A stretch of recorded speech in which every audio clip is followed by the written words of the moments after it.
okay, here we are in this amazing Yes. shot. I think that's one of our favorite shots, I think, from Yeah. the The entire. first the first shot we did. Yeah, yeah. It was awesome. It was, again, I think this is a really great shot because it was just kind of I think combining both of our skills and really trying to find what it was going to look like. And this is a shot that you composed and you put together. And I think when we started to see it to come together, we are like, wow, this is it. This is it. It really felt like it, you know. It felt like the Yes. world and what it needed to be.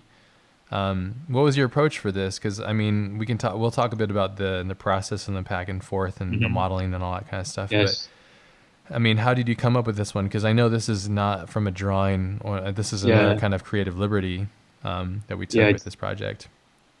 Yeah. Yeah. At first, I used all of your models, and I managed to broke them. And I don't know how I came up with the composition and the things. In that time, the new Blade Runner haven't been released yet, but we saw the trailer, right? Yeah, the Blade There, Runner there trailer. the trailer, but there is a um, pure yellow background atmosphere, Yeah, and and we thought and we thought this is pretty good, so maybe we can use that. And then then I found information from Wikipedia that there actually was a real red storm happening in was it Australia? Yeah, Australia in 2008. So I looked lots of this kind of references and tried to make the same look basically. yeah, yeah. And yeah, And you did. I think then you've pulled it off really well. This was before fog volume inside of Octane too. I think you were using. It was like a I scatter material. Was that what it was? yeah yes I used the plan Yeah. as plan and and in the front of a camera and send the 3S material to it so it can make this kind of fog effect, but it's fake.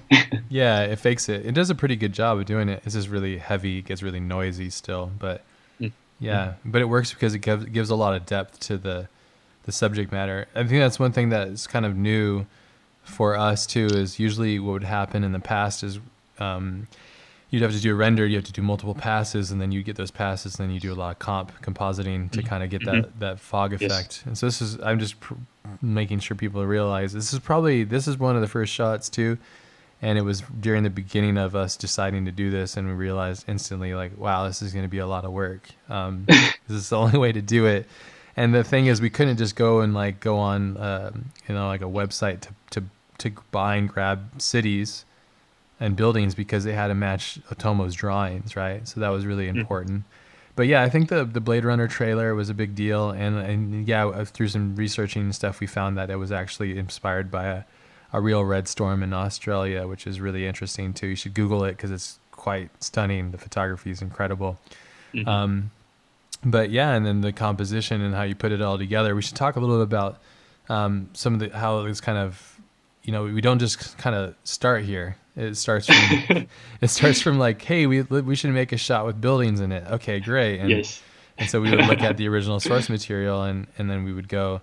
I said, hey, I'm learning how to model. Can I go and model this stuff? And I know you know how to model as well. So we would just kind of pass these things back and forth. But here's some screenshots from the viewfinder inside of Cinema 4D of some of the buildings that we ended up modeling. And it was cool because when I was doing the models, I was just looking at the way Otomo draws and how he repeats patterns, and actually try Mhm. to model as many of the buildings that I saw in his. I think what we ended making like 12 buildings or 10 buildings total. Truck building, I think. 12 buildings. Okay, yeah. So this is in the beginning. I think we figured that variation of 12 buildings, we could then randomize it. And again, we couldn't just use like, if we try to grab a building from like Hong Kong or something, it just would look like Hong Kong. It had to look like Otomo's world, So And we did kit bash some stuff. I think some of this stuff is coming from our friend Vitali, who has this awesome kit bash kit that he Yes. has all these extra little bits and pieces that we didn't want to deal with modeling those extra pieces. And some stuff that we ended up getting from our friends at Turbo Squid too. There's some really good resources there. So it's like a nice combination between those resources. But looking at these, we were talking about it earlier. It's like, man, we should like do something with these buildings, because the funny thing is we did so much work on this stuff, but you only see like a second of it, So it's like, man, I want to like render. We should put some fog and just render stuff. Yes. Just because we can, because we have the toys, we have all the tools. Like, I don't know, it would just be really fun just to do this. But yeah, here's some of the buildings, some of the models. I think with this one, we needed to make some interiors of the models. So we I think we cloned these inner pieces. We had to be really cautious in how resourceful we would be with the models, because it gets really heavy when you start to include all this geometry, and then it just becomes horrible to use, because you just, your computer can't handle all the power that you want to use. So trying to be resourceful and stuff here. It's just difficult. And then all those things kind of combine. We'll talk about this shot in a minute here later on, but they kind of all combine until we make exact shots from the anime, which is cool too. This is just chaos, all this stuff. It was so fun making these things.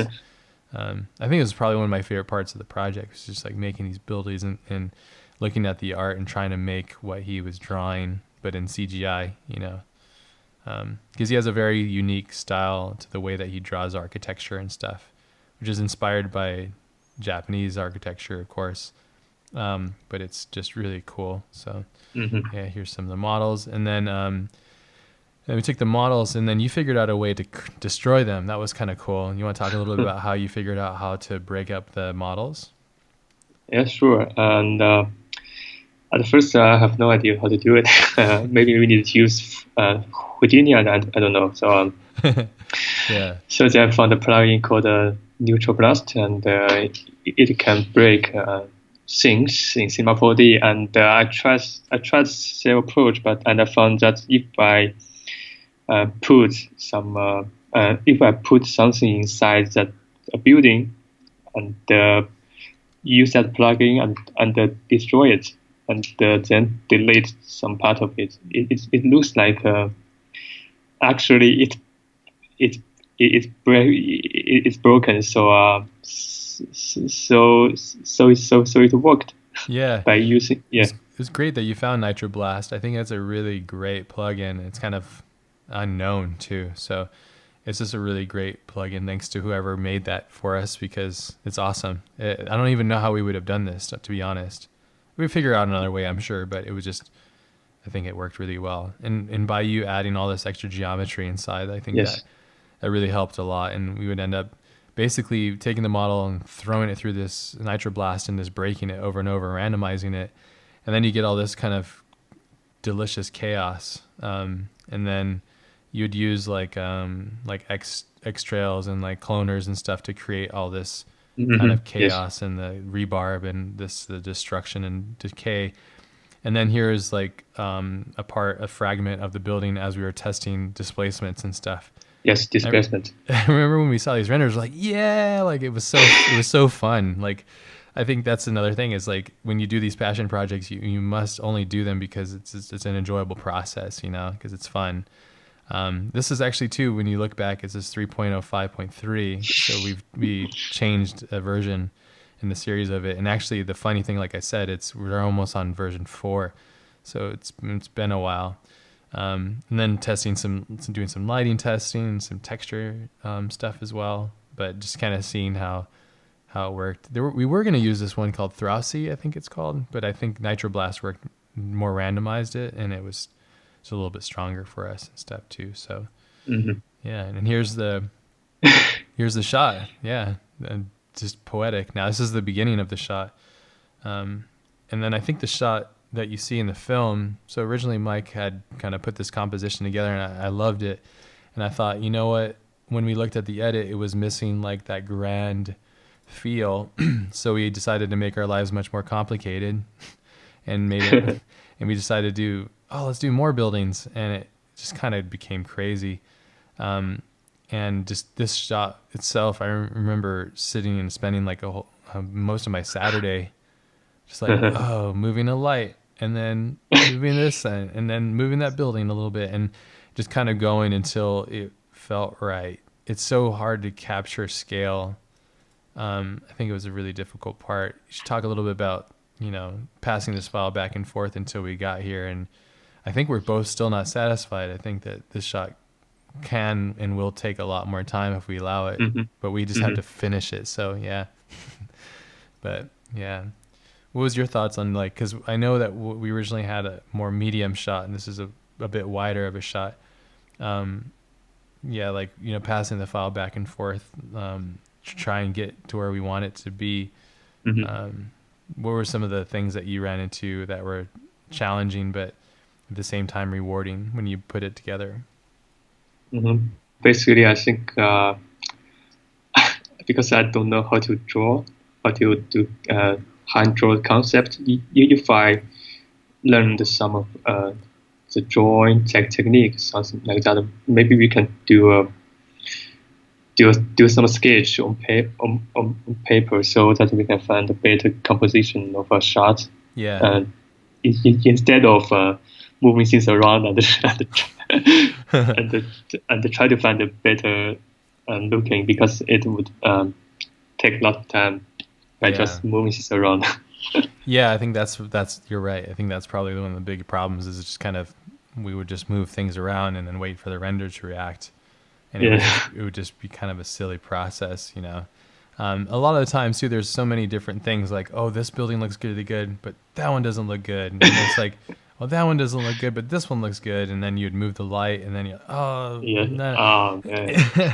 I think a lot of it's because there's the volume tag and there's all this stuff going on, and just trying to, the thing is with this is you can't use like multiple crazy lights all over because there's no artificial light because the city is gone, and you only have the sun, and I think we probably overexposed quite a bit here, and it's just super contrasty, but I think it was a very challenging shot to capture. I don't know. I mean, it looks pretty good in the film. I think we could probably continually work on this until we could probably spend a whole year on this shot to get it right. So, but it's like art's never done. It's just due. And also like most of the shot is pretty much just blurred in After Effects. So yeah. So in each one of these frames, this was really expensive render too. Literally, Mike had to employ a render farm to help with these renders because it was like 20 minutes a frame, I think, or something like that. And we're doing 24 frames a second, so you just do the math. It's just 20 minutes a frame, 24 seconds, or 24 frames a second. And I think this shot's like 3 seconds or something like that. So yeah, it's expensive electric bills happening. So, but that's kind of I think I don't know, what else is there? Is there anything else to talk about with this shot? I think this kind of covers it, right? The modeling process and the texturing and then giving shout outs to the plugin that we used because that was really great. Yes. Basically, there is no there's little texture here, but I think it's okay because basically it's fog. Yeah, it's fog working. Yeah, I think the original one that you did a lot of like really deep texturing, and that really carried on to this one. You could still see it. I think it was kind of fun with this one too. We would pass files back and forth. You would send a render, and I would draw on it. Oh, what about this? And then what about the glass? And then about this and the hair, blah blah blah. And we would just go back and forth. And maybe that's probably a good idea. Is probably just to photo bash and paint something and make a better composition. But I think that's just the thing I think is really cool about this project too. Is we don't care about the ego. Like we're just making it for the project, and we don't get upset or offended when we want to make something better because we just want to make it better. So, and I think that's proof of this one. And I think that there's a couple of those shots we would probably spend more time on, but at the same time, still enjoy it. And I think it'll never be done. So, but we have to move on. So, but I love this shot, and it was one of the when the shot came out, I was just so happy, so excited, and I was Yes. like, yes, I know this is it. This is what the project's going to be.